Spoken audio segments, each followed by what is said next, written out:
Hi, my name is Narina. My parents told me I was getting a fresh start. But what they really did was send me off alone to a frozen house no one had lived in for years. No goodbye hugs, no second thoughts. Just an envelope and a one-way bus ride to a place they'd buried like a secret. They called it independence. But when I walked into that crumbling house, what I found was proof they'd been erasing me long before I ever left. Why would a family plan a disappearance without ever saying the word goodbye? The snow had already started falling when I pulled up to my parents' house. It wasn't unusual for Wisconsin in January, but this storm felt different. Too quiet, too perfect, like the kind of silence that comes just before a siren. I parked a little farther from the curb than usual, the tires slipping slightly on the already icing pavement. The porch light was on. That alone should have told me something was off. They never left the porch light on anymore. Inside, the house smelled like cinnamon and lemon cleaner. Valora always cleaned like it was an Olympic sport, but today it smelled sanitized, like a showroom. Daxter's coat was already on the rack, and the scent of his expensive aftershave hovered near the stairs. He only ever used that when he wanted to look like he gave a damn. "Come in, sweetheart," Valora said from the dining room, her voice lilting unnaturally. She even called me sweetheart. That wasn't normal. The table was set like Thanksgiving. Roast chicken, mashed potatoes, rolls she probably didn't bake herself. I walked in slow, like stepping into a stage set I didn't remember auditioning for. Dad, Osric, sat at the head, looking down into his water glass like he was hoping it might explain why we were all here. Daxter glanced up from his phone just long enough to give me a nod. Not a smile, just a nod. I sat.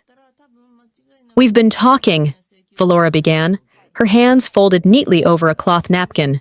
"And we think it's time you had something of your own, a fresh start." I blinked. I hadn't asked for anything, not a penny, not a favor, certainly not a life reassignment. "You've always been the strong one," she continued, "the independent spirit. And now that the Monroe place is vacant—" "The what?" I interrupted. Osric shifted. "Your grandmother's house. It's yours now." Valora reached into her purse and pulled out a folded sheet of paper, labeled neatly in her handwriting. "Transition plan."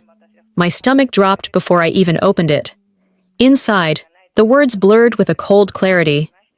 The deed to the house had already been processed, utilities transferred, mail redirected. Just like that.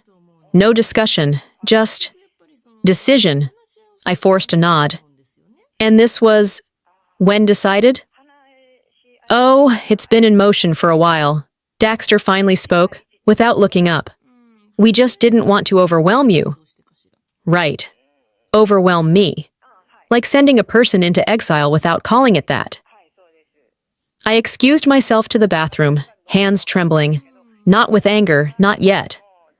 I opened my banking app out of habit, mostly because I wanted to make sure I could afford gas to Monroe, wherever the hell that was.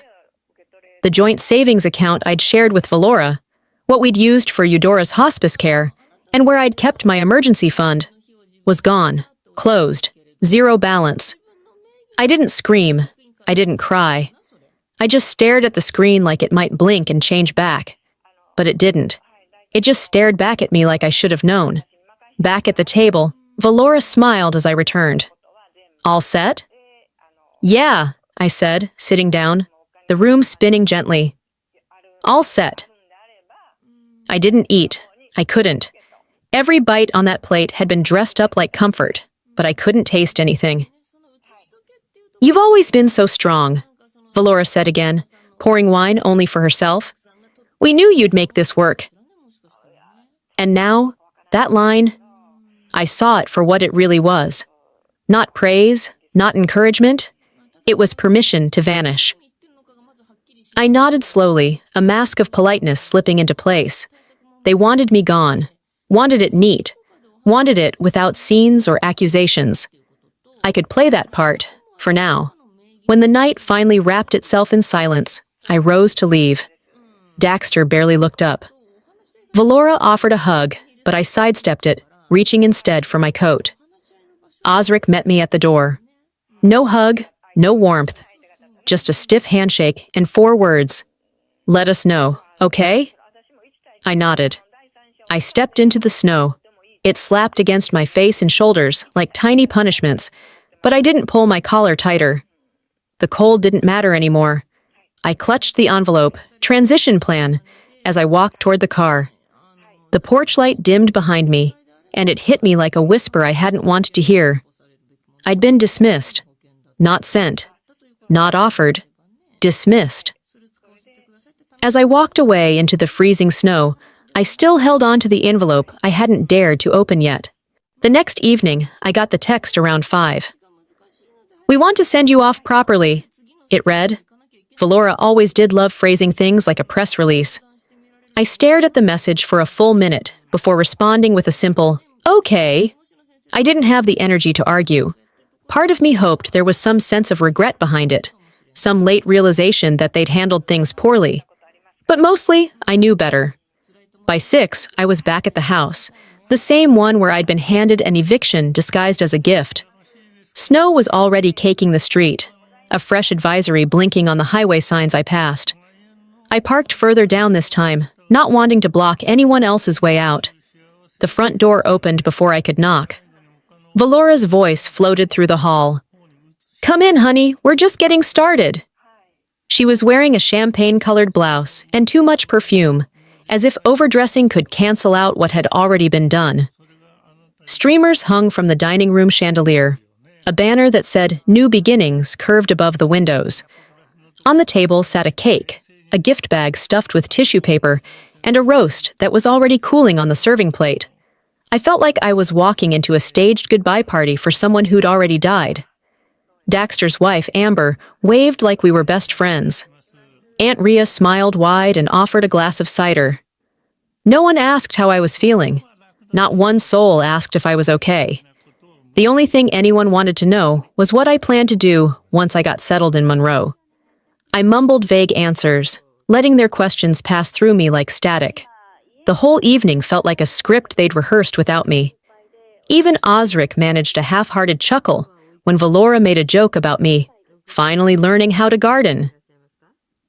Halfway through the meal, there was a knock at the door.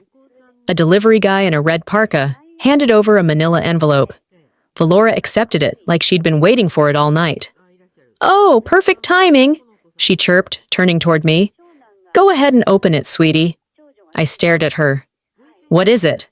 "Just the transfer documents for the house," she said, like she was offering me an extra slice of pie. "All official now. It's yours." I opened the envelope slowly, hands already going numb. Inside were the full legal documents assigning me ownership of the Monroe property. It was signed, notarized, and dated. Today. Effective immediately. I looked around. Everyone was smiling. Rhea clapped. Amber cheered like I'd just won a game show. Daxter raised his glass in mock salute. No one seemed to notice that I hadn't spoken. There was no conversation, no choice. Just applause for a performance I hadn't agreed to give. I needed air.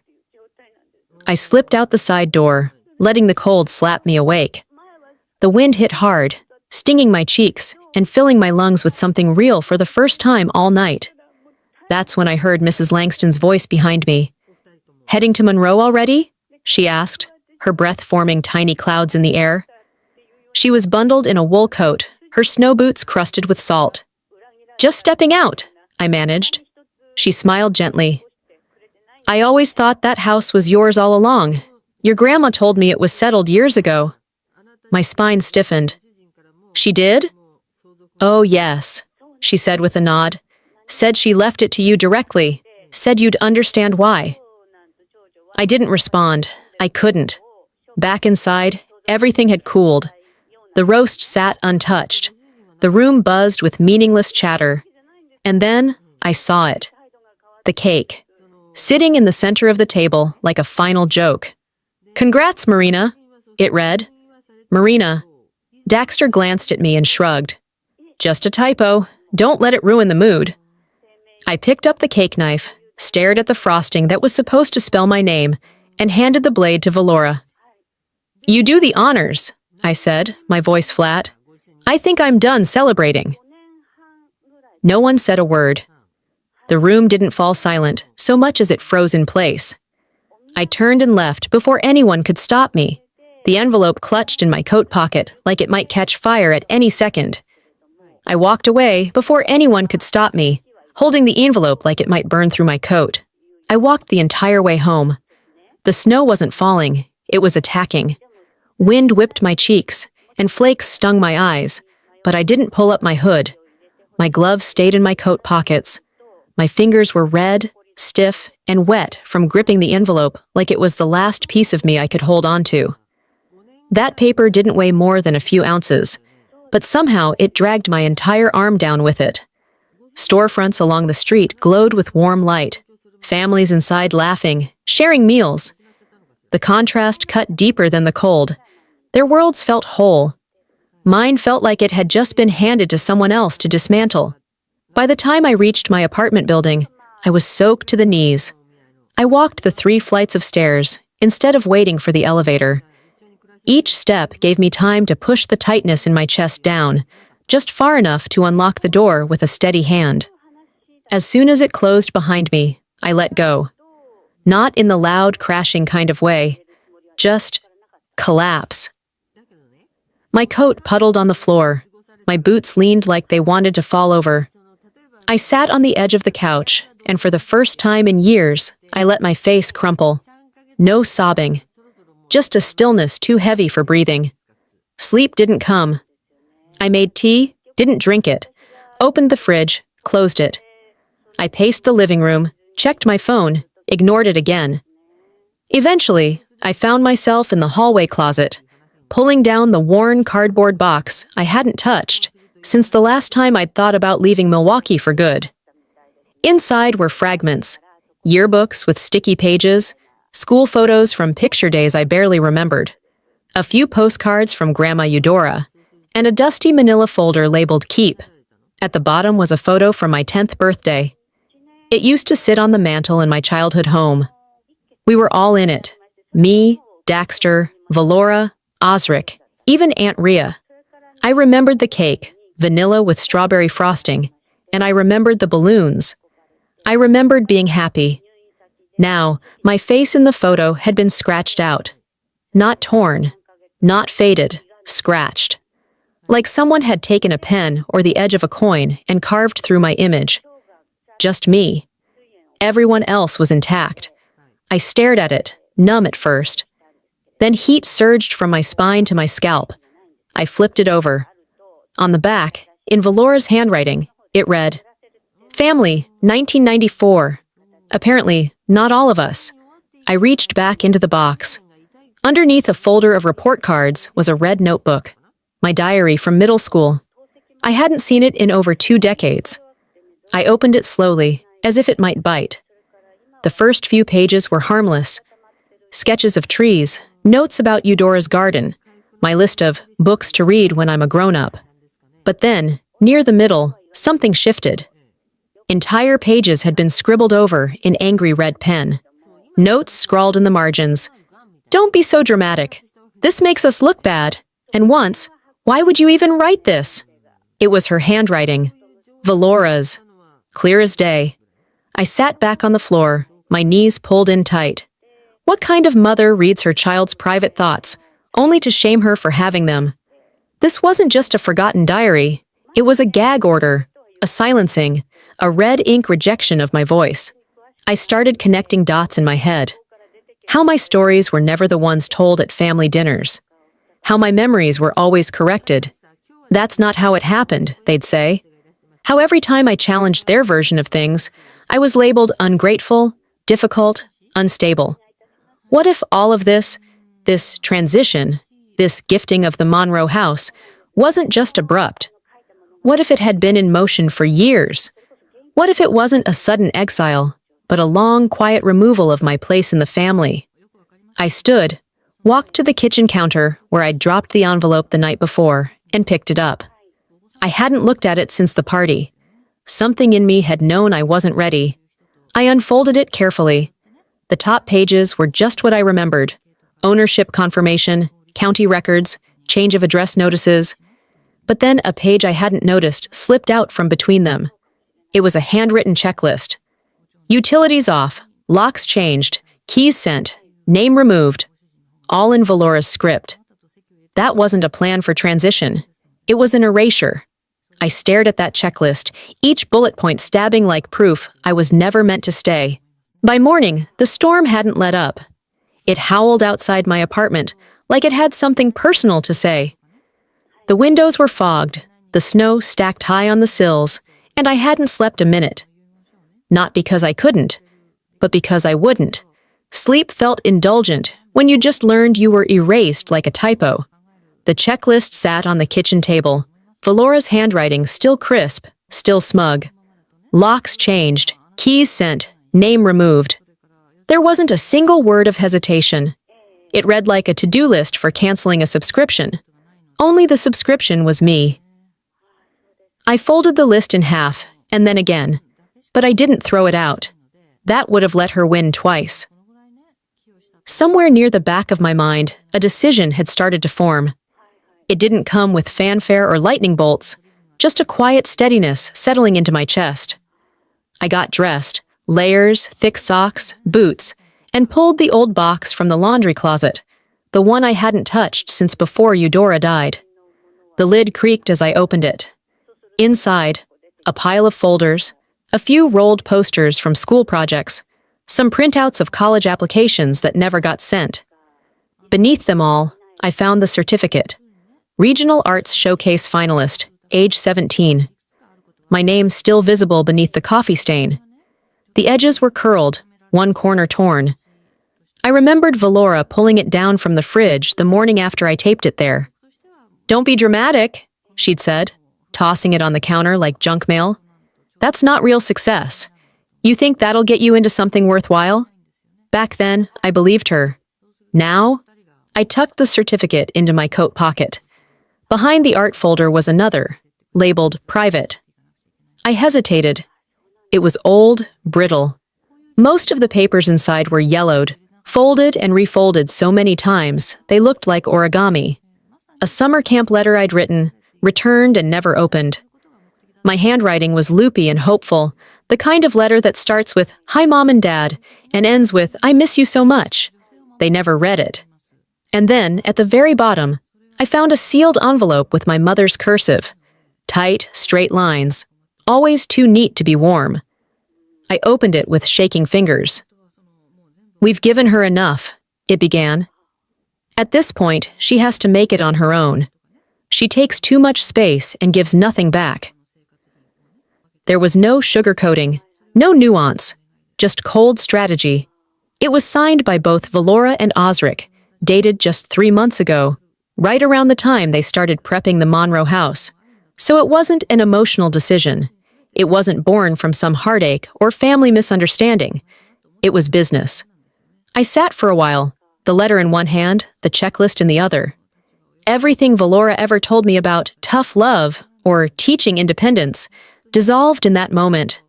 She hadn't been tough or loving. She'd been calculating, and I'd been convenient to forget. I didn't cry. I didn't scream or tear anything in half. I grabbed a duffel and started packing with the kind of clarity that only comes when you stop trying to be accepted. 2 pairs of jeans, 3 sweaters, the flashlight, the charger, a pocket knife, a notebook. I threw in the scratched photo, the stained certificate, and the letter. I left behind clothes I never liked and gifts I never asked for. I kept only what had been stolen from me and now reclaimed. By the time the sun threatened to rise, I had zipped the bag and set it by the door. I walked into the bathroom and stared at my reflection in the mirror. I wasn't trying to find anything in my face. I just wanted to acknowledge that I still had one. "You weren't wrong," I whispered to myself. "They were." The power flickered. I didn't flinch. Before locking the apartment behind me, I took one last look around. This space, once mine, had become just another room they'd pushed me into. Except this time, I was choosing to leave it. The cold outside didn't scare me anymore. What I was walking toward did. The station was nearly empty at 6 in the morning. Just a bench and a flickering overhead light that hummed louder than the silence. I stepped onto the bus with my duffel, coat zipped to my chin, and the envelope still tucked in my inside pocket, creased now from my grip but untouched. The driver, an older man with a bear's beanie pulled low, gave me a once-over. "Monroe?" he asked. "I don't think anyone is," I said, and found a seat near the back. We pulled out of Milwaukee in darkness. Snow drifted sideways, blanketing exits, and erasing signs like the highway itself wanted to forget. I watched the edges of the city disappear behind us, the lights fading into nothing. The ride took longer than expected. Rural roads slowed us, visibility dropping to almost zero. I didn't sleep, just counted turns in the road like they might lead somewhere other than where I was going. By mid-morning, the bus pulled to a stop at a patch of road that barely qualified as a town entrance. No signs, no gas station, just a white field broken by a crooked fence and the faint suggestion of mailboxes. I got off. No one else did. The driver handed me my bag with a grunt. "You got someone picking you up?" "No." He didn't ask another question. I walked. Each step crunched into ice. The town, if you could still call it that, was mostly hidden behind thick snow. Houses sagged with the weight of winter, paint peeling under frost. Monroe wasn't a place you moved to. It was where people ended up. I had the address, scrawled in pen on the back of a bill, but my phone GPS blinked, "No service." I had to guess. 5th house on the left. Maybe 6th. The numbers were covered in frost. I found it by shape, not by name. The front steps were nearly buried. I climbed them slowly, boots cracking the thin layer of ice that had formed on the wood. The key fit the lock, but I had to lean my whole weight into the door to get it open. Inside, the house breathed stillness. Not the peaceful kind, the kind that settles in when everything human has left. The air smelled of closed-in wood, metal, and time. I stood in the foyer, breath fogging in front of me. No heat, no hum of power. Just a hollow echo as I set my bag down. I tried the light switch. Nothing. I walked through the kitchen. The cabinets hung slightly ajar. The fridge was empty, its door left open like someone had stopped mid-move. The heating oil tank, in a corner of the pantry, was bone dry. Pipes groaned when I tested the faucet. Frozen. There were no blankets, no matches, no sign of preparation, just a single half-burned candle on the kitchen counter. I tried to light it. The wick crumbled. I wrapped my coat tighter and sat on the floor. I didn't think I'd cry, and I didn't. But the kind of silence that house gave off, it clung to your lungs. It made you breathe slower, as if it might crack under sound. I pulled out my phone to check for signal. 1 bar. Enough to play the voicemail I'd missed during the ride. It was Aunt Rhea. Her voice, usually bright, sounded strangely flat. "Your mom always said that house would be for when you'd outlived your usefulness. Guess it's that time now." She didn't laugh.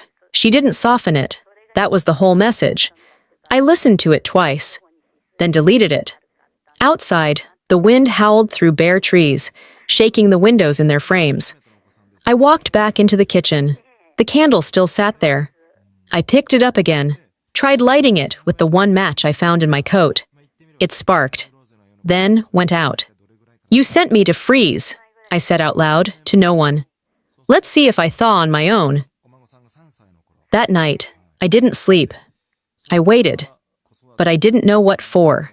Morning didn't look any different.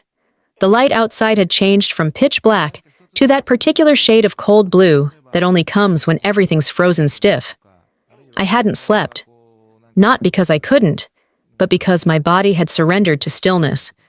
I stayed curled on the floor all night, coat zipped up, gloved hands gripping my knees beneath a blanket that didn't exist. I sat up slowly. My bones creaked in protest. Muscles ached from the floor, not from labor, but from resignation.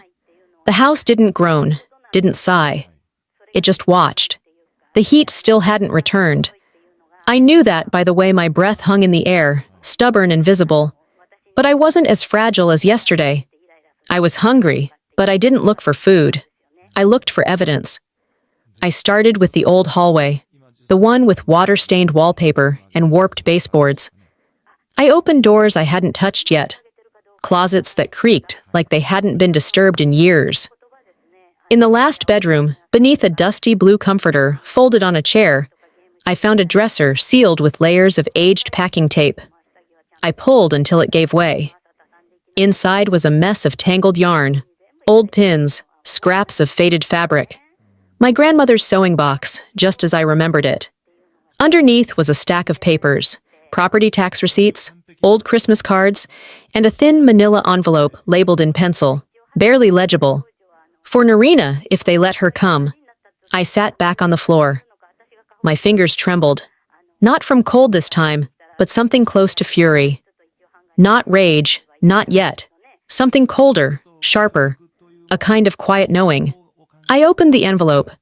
Inside was a version of Eudora's will, dated 2 years prior to the one Valora had shown me. It was older, yes, but notarized, legal. And in it, I was named not just the heir to the house, but to its contents. Everything. It hadn't been left to the family. It hadn't been left to whoever needed it. It was mine. The pages were slightly wrinkled, like they'd been balled up at some point and later smoothed out. And I knew who did that. Someone had tried to bury it, literally and metaphorically. Attached behind the will was another document, printed, folded, and faintly yellowed. A hospice record.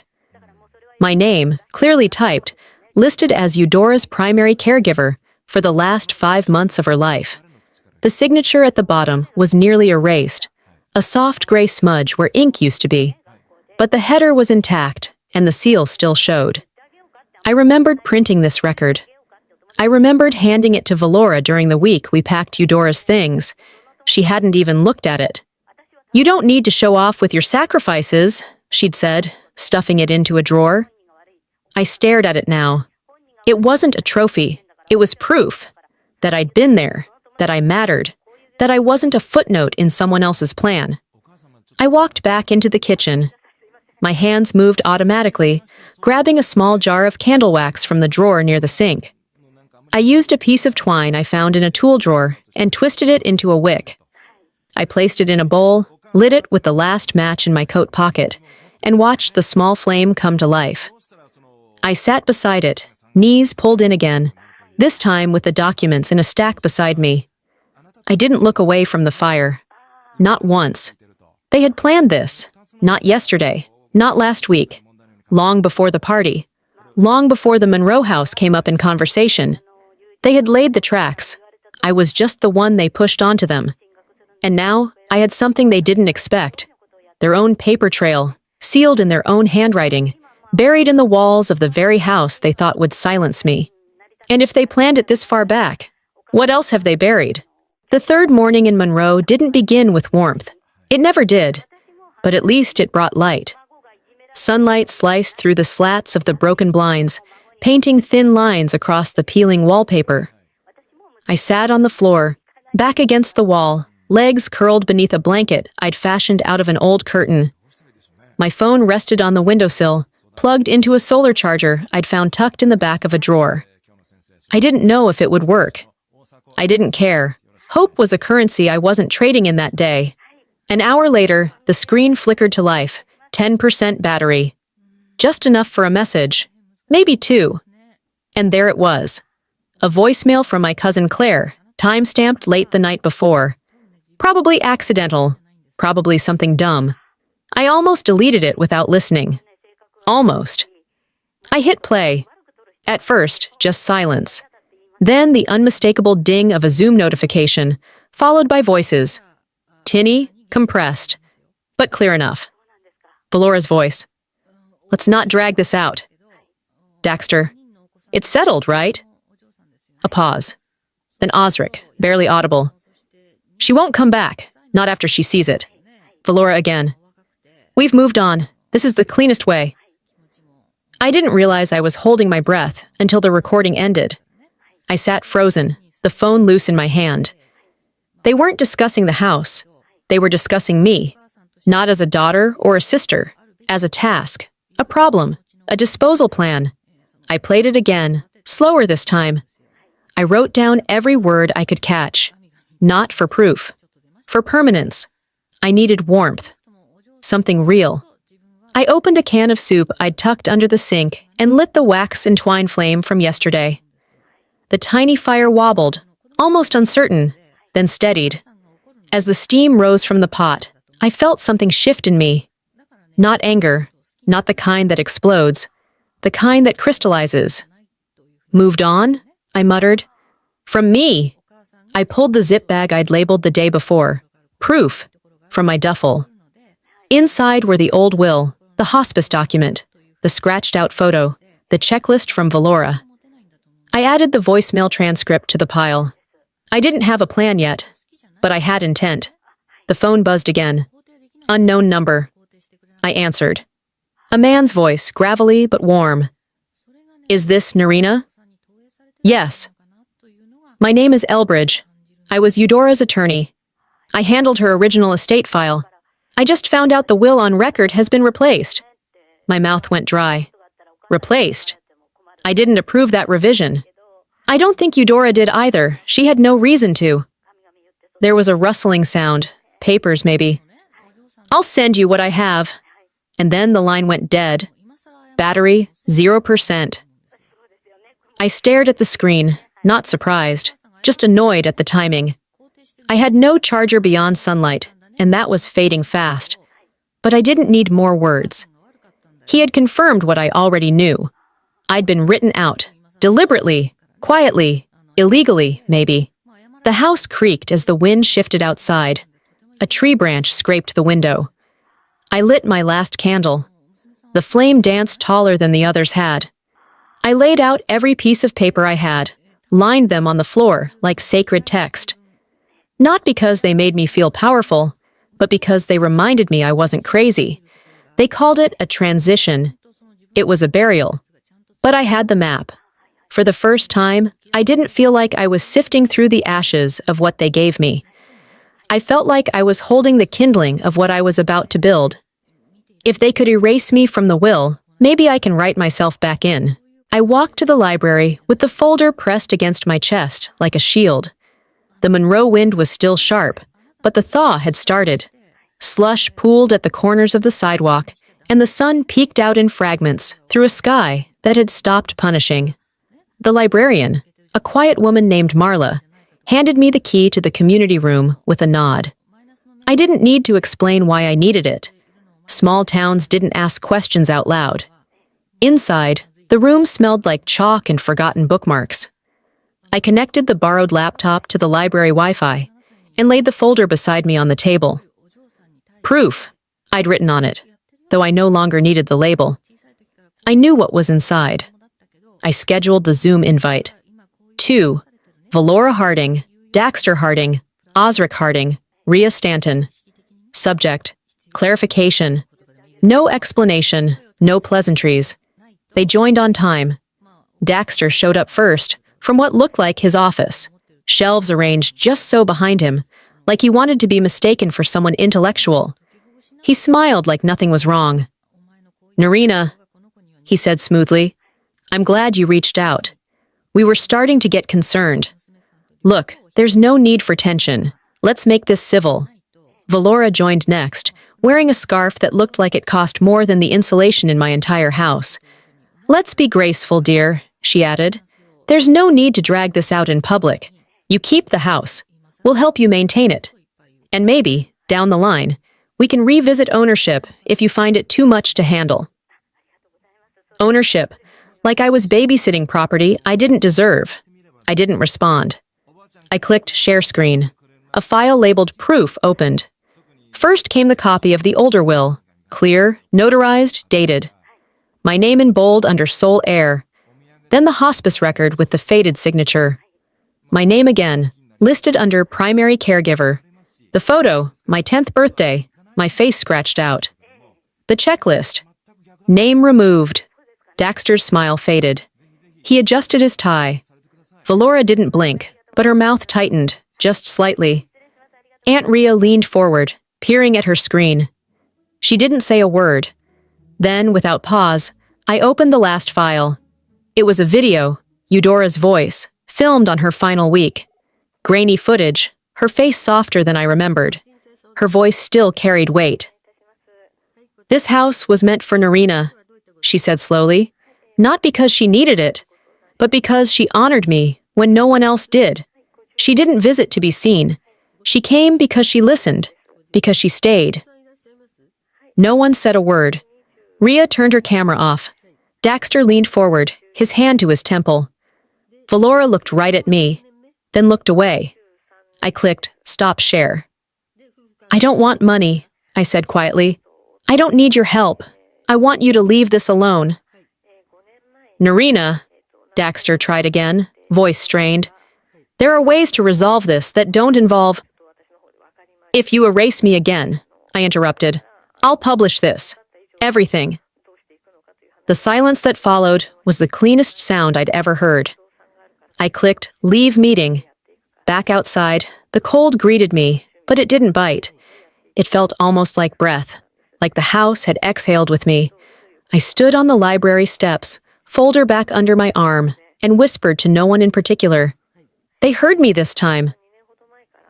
I walked home in silence, but every step echoed louder than they ever expected. The house didn't feel warmer when I walked back in. It was still bone cold, but it felt less cruel.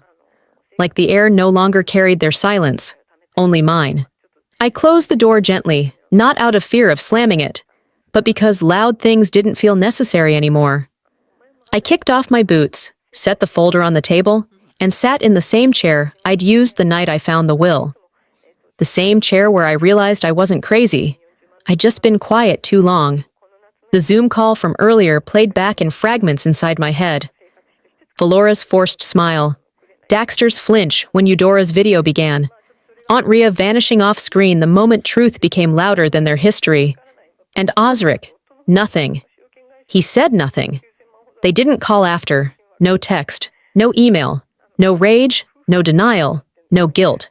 I didn't expect applause, I whispered to the empty room. Just space.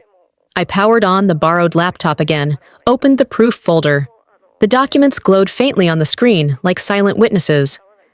I opened a new tab, drafted an email, attached every file, and saved it as a draft, just in case. Subject line, truth. Not to send, not yet. I leaned back. No joy, no relief, just readiness.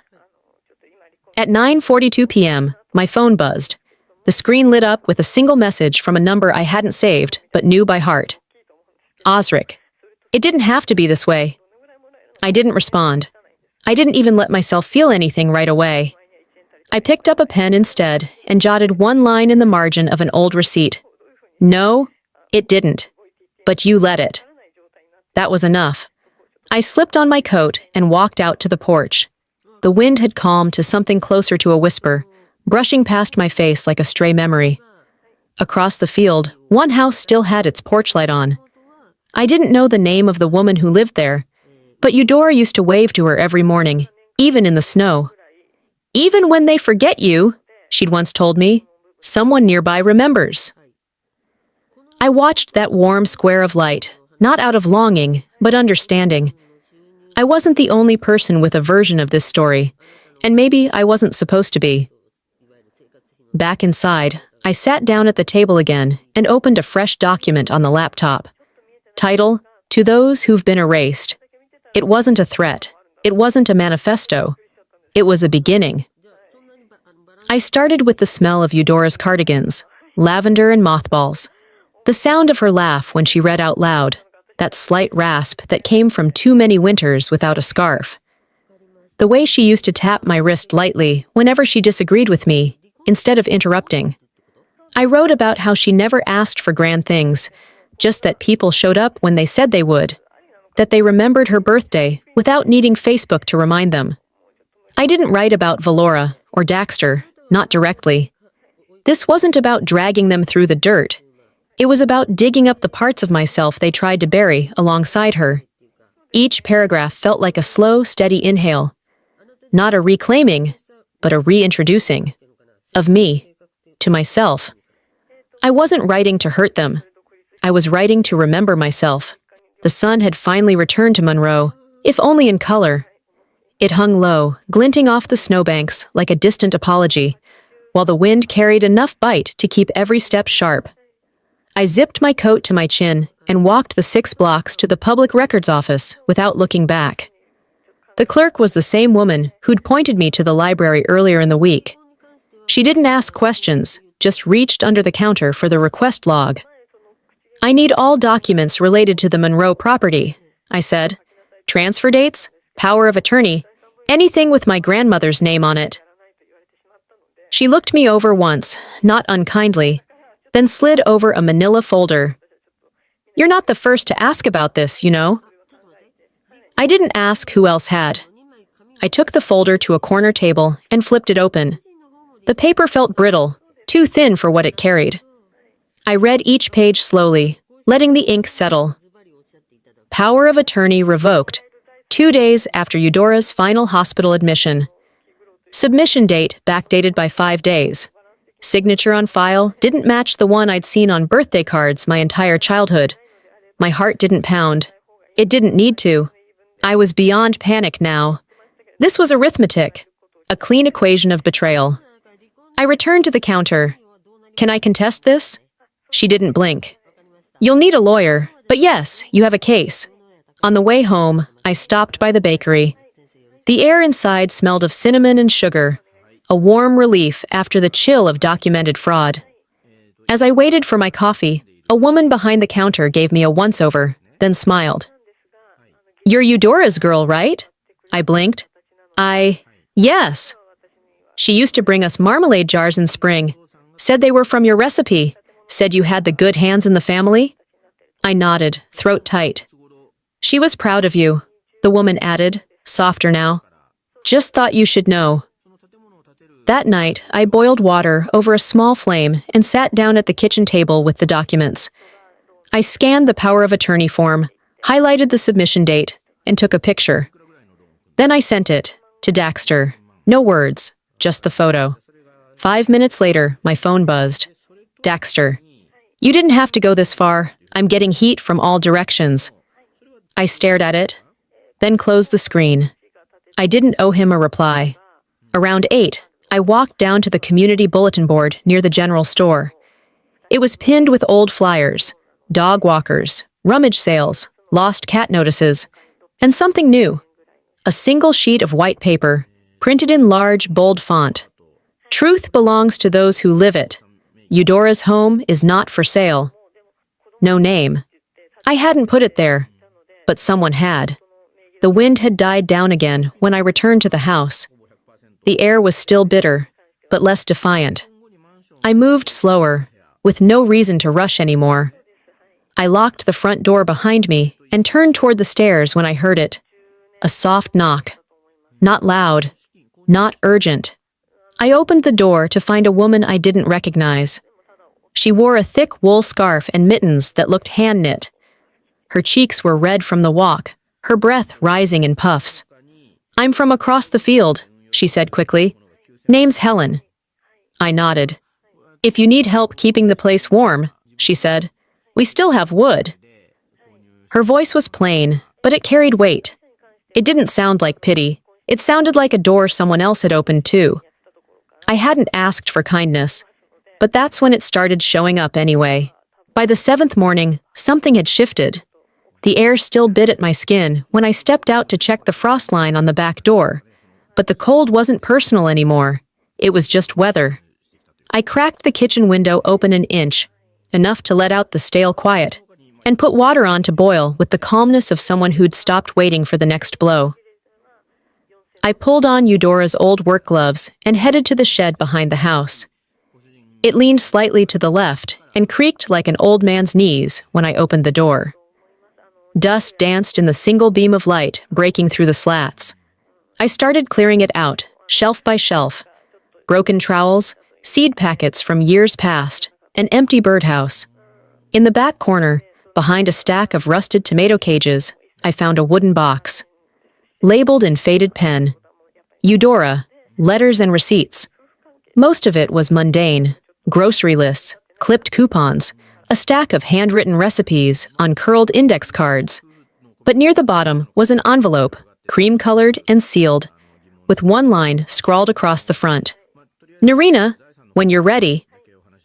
I didn't open it, not out of fear, out of respect. She'd written those words for a reason. I tucked it into my coat and returned to the house, sliding it into the top drawer of the desk by the window. It would wait for me, the way she always had. That afternoon, I took a walk through town. The snow had receded just enough to see patches of brown grass and gravel where people had cleared sidewalks. As I passed the general store, a woman came out with a bag of cat food and paused. "You're Eudora's granddaughter, right?"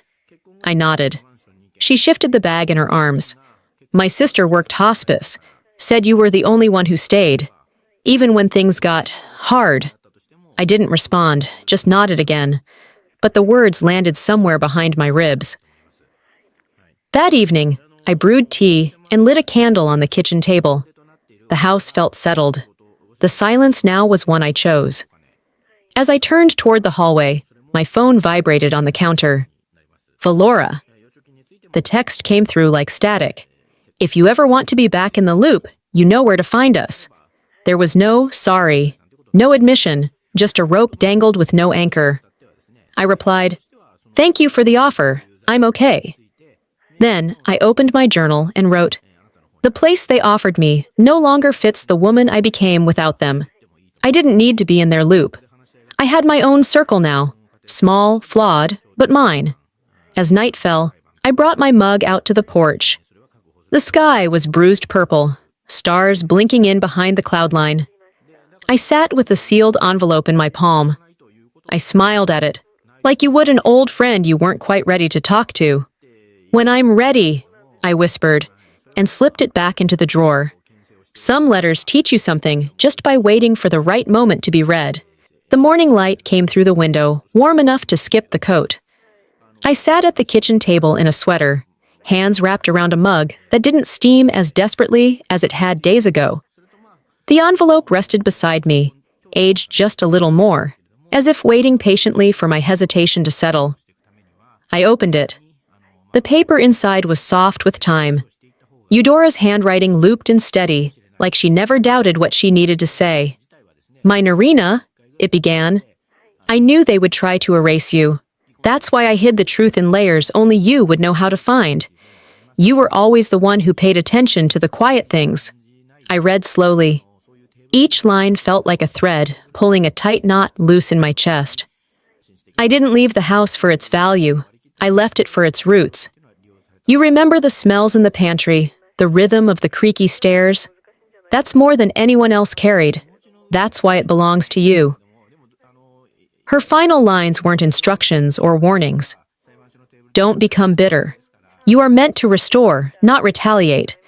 This world needs women like you to remember gently, even when the remembering hurts." I set the letter down, and I cried.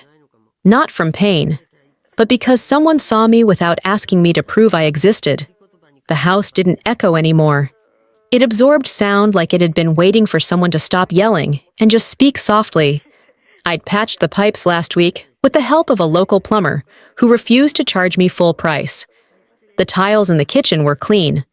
I'd cleared the ivy from the side windows so sunlight could find its way back in. Helen, the neighbor who offered firewood, had come by with seedlings, tomatoes, basil, some lavender.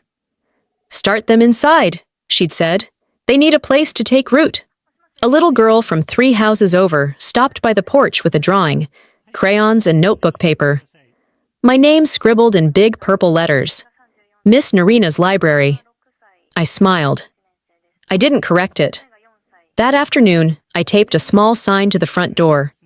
Just a piece of paper with a blue marker line. "Free books, warm tea, open heart." I didn't think much of it. It wasn't a grand statement, just a door left unlocked for once. Later that day, I received an email from Daxter. Short. "It's done. We're out. No more contact from our side. No greeting, no apology." I typed back, "Understood, goodbye." And I meant it. That evening, I walked to the edge of the backyard. Eudora's wind chime was still hanging from the branch of the dying maple. It clinked gently in the soft breeze, making music no one needed to hear loudly to understand. You left me the house, I whispered, but you gave me something bigger. A story I get to finish. I walked back inside, pulled open the drawer beside my bed, and placed her letter inside a cedar box I'd lined with my journal pages. I closed the lid gently and turned the small brass key. Then, I slipped it into my coat pocket. Not because I needed to lock it again, but because the keeping felt sacred. I stayed. Not because I had nowhere else to go, but because this time I chose myself first. Sometimes, the loudest victories are the ones no one hears. We don't always need to win in courtrooms or family tables. Sometimes, healing means choosing not to go back to what broke you. I didn't reclaim the house for its walls. I reclaimed it for the truth it held, the voice I almost forgot I had. If you've ever felt invisible in your own family, if your silence was mistaken for weakness, I hope this story reminds you, your worth is not up for negotiation. You do not need to fight loud to fight well, and you are allowed to walk away from people who only love the version of you that's convenient to them. So I'll ask you, have you ever been erased in a room full of people who should have seen you? What did you do next? If this story touched your heart, drop a 1 in the comments, or let me know where you're watching from. And if you didn't connect with it, that's okay too. I'd still love to hear what brought you here and what stories do speak to you. Don't forget to subscribe so you don't miss the next story. Because sometimes the next chapter of your life begins when you finally close the one they tried to write for you.